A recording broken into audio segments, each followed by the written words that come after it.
पूर्णिमा का दिन था। वो दिन जब इतिहास और आध्यात्म का मिलन होता है। वो दिन जब दुनिया के करोड़ों लोग भगवान बुद्ध की शांति, करुणा और ज्ञान को याद करते हैं।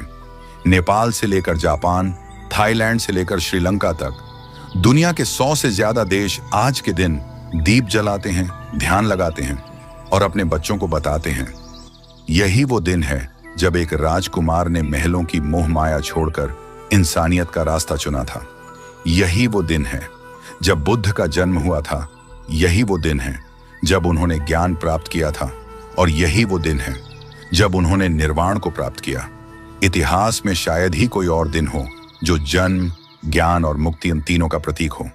लेकिन विडंबना देखिए, जहां बुद्ध का जन्म हुआ, जहां उन्होंने पहला सांस लिया, उसी धरती पर आज उन्हें कोई याद नहीं करता। ना कोई राष्ट्रीय अवकाश, ना कोई सरकारी कार्यक्रम। ये वो देश है जहां भले हर चौराहे पर भगवान की मूर्तियां मिल जाएं, लेकिन बुद्ध की शिक्षाओं को मानना आज भी अपराध जैसा समझा जाता है।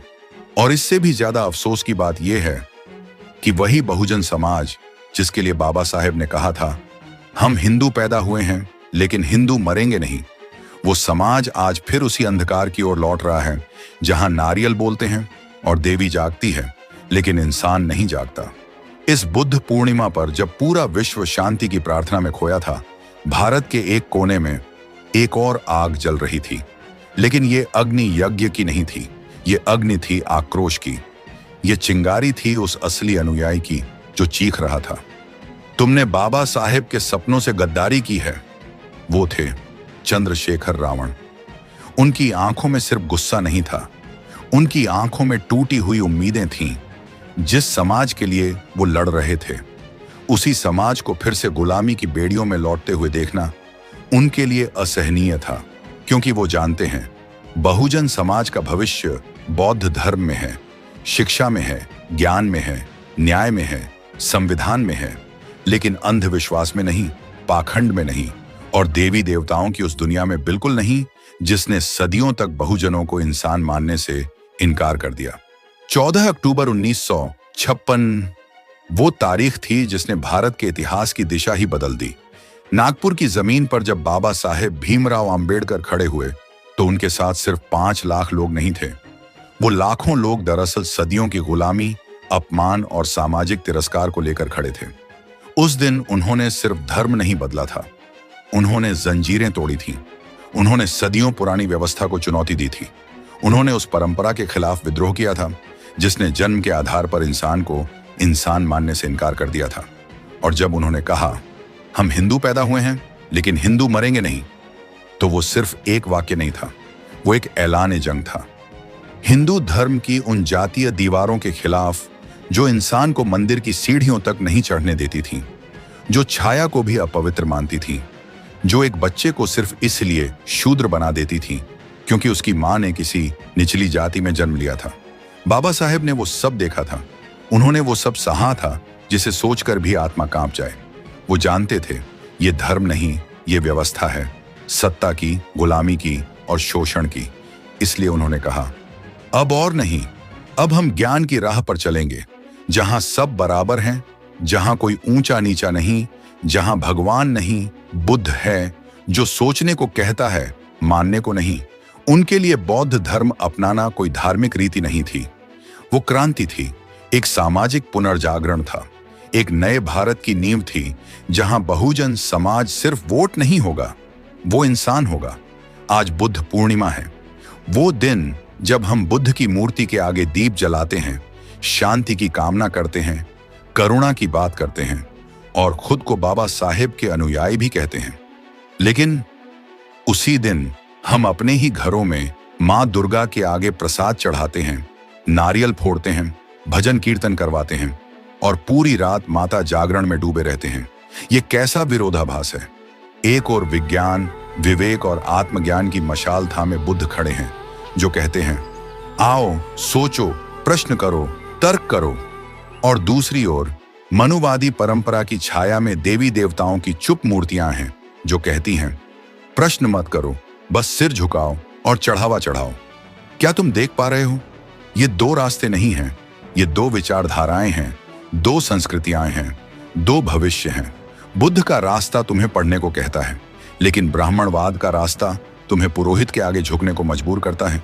बुद्ध का धर्म कहता है अप दीपो भव, स्वयं प्रकाश बनो, लेकिन मनुवाद कहता है तुम अछूत हो, तुमसे ईश्वर भी नाराज है, पहले शुद्धिकरण करवाओ।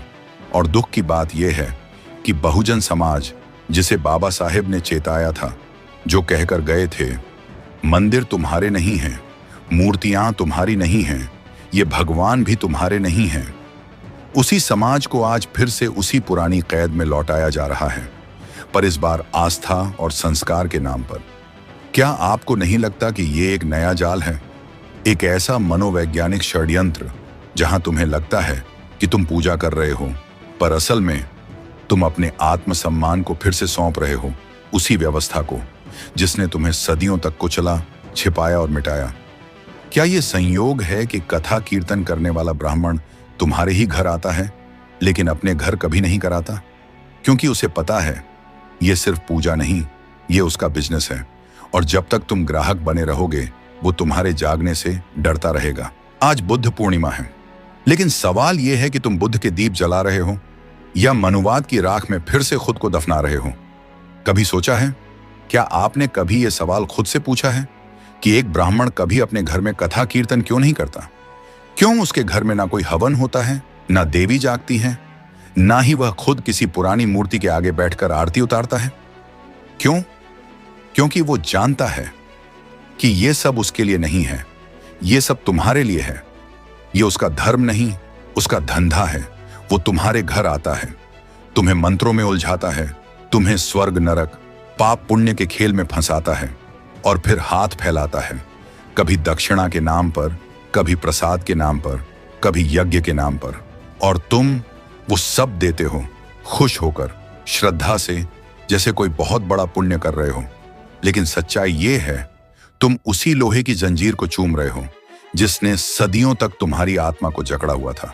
वो जानता है अगर तुमने एक दिन सचमुच बाबा साहेब का संविधान पढ़ लिया, अगर तुमने बुद्ध की तरह सवाल पूछना शुरू कर दिया, तो उसका धंधा खत्म हो जाएगा।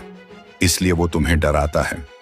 अगर पूजा नहीं की तो घर में क्लेश होगा, अगर कीर्तन नहीं कराया तो लक्ष्मी रूठ जाएगी, अगर नारियल नहीं फोड़ा तो रोग लगेगा।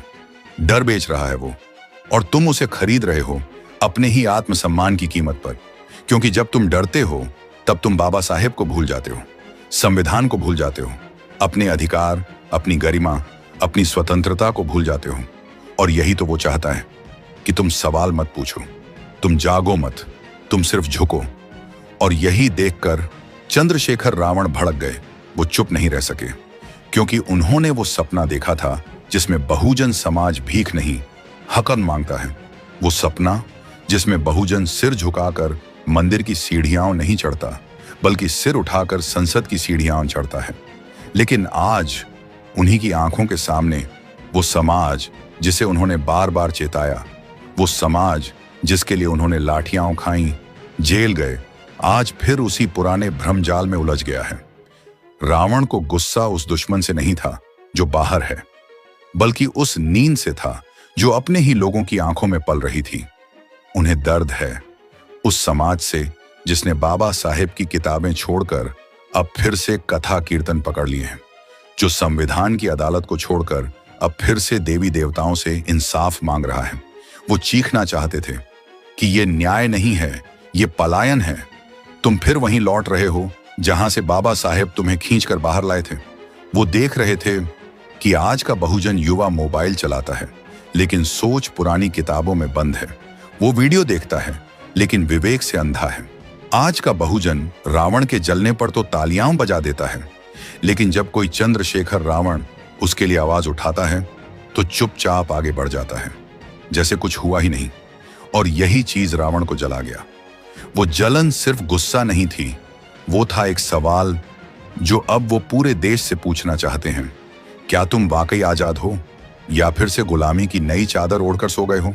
उन्होंने कहा, जिस भगवान ने सदियों तक तुम्हारी चुप्पी देखी, तुम्हारा अपमान देखा, तुम्हारी बहन बेटियों की इज्जत लुटती देखी, तुम्हें मंदिरों के बाहर खड़ा किया, उसी से अब तुम मन्नत मांगते हो। जिसने तुम्हें अछूत कहा, जिसके दरवाजे तुम्हारे लिए बंद थे, जिसके ग्रंथों में लिखा है कि तुम शूद्र हो, अधम हो, सेवा के लिए पैदा हुए हो, अब उसी के चरणों में तुम फूल चढ़ा रहे हो। तुम किससे वरदान मांग रहे हो? उससे जिसने तुम्हें गुलामी दी, या उससे जिसने तुम्हारे पुरखों को इंसान भी नहीं माना? रावण की आवाज कांप रही थी, पर डर से नहीं, गुस्से से, दर्द से, उस मोह भंग से जो तब होता है जब अपने ही लोग खुद को फिर से जंजीरों में जकड़ते हुए दिखें। उन्होंने आगे कहा, तुमने संविधान की किताब को धूल में छोड़ दिया और हाथ में फिर से हनुमान चालीसा उठा ली। क्या यही था बाबा साहेब का सपना? क्या यही थी बुद्ध की शिक्षाएं? तुम्हें पढ़ने को कहा गया था, तुमने भजन सीख लिया। तुम्हें अधिकार लेने को कहा गया था, तुमने आशीर्वाद मांगना शुरू कर दिया।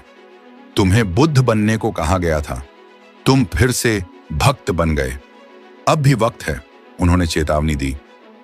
ये सिर्फ पूजा नहीं, ये आत्मसमर्पण है उस सोच के सामने जिसने तुम्हें हमेशा दबा कर रखा।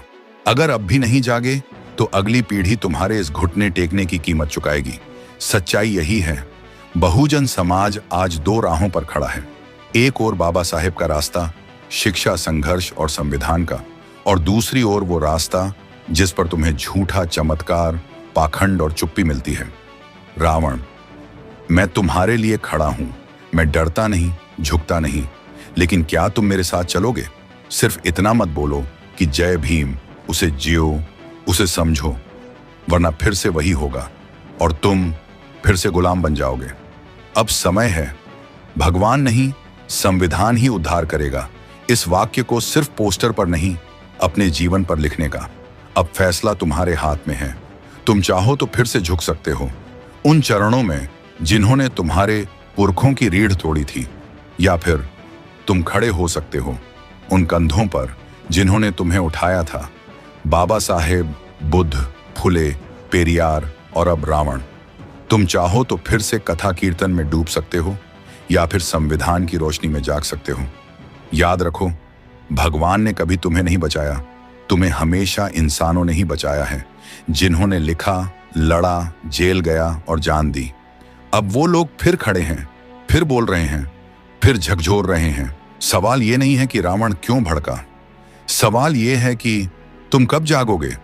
अगर ये बात आपके दिल तक पहुंची हो, अगर आपको लगा हो कि कहीं ना कहीं ये सच है, तो इसे सिर्फ अपने तक मत रखिए, इसे शेयर कीजिए, क्योंकि हर उस व्यक्ति तक ये पहुंचना जरूरी है जो अब भी नींद में है।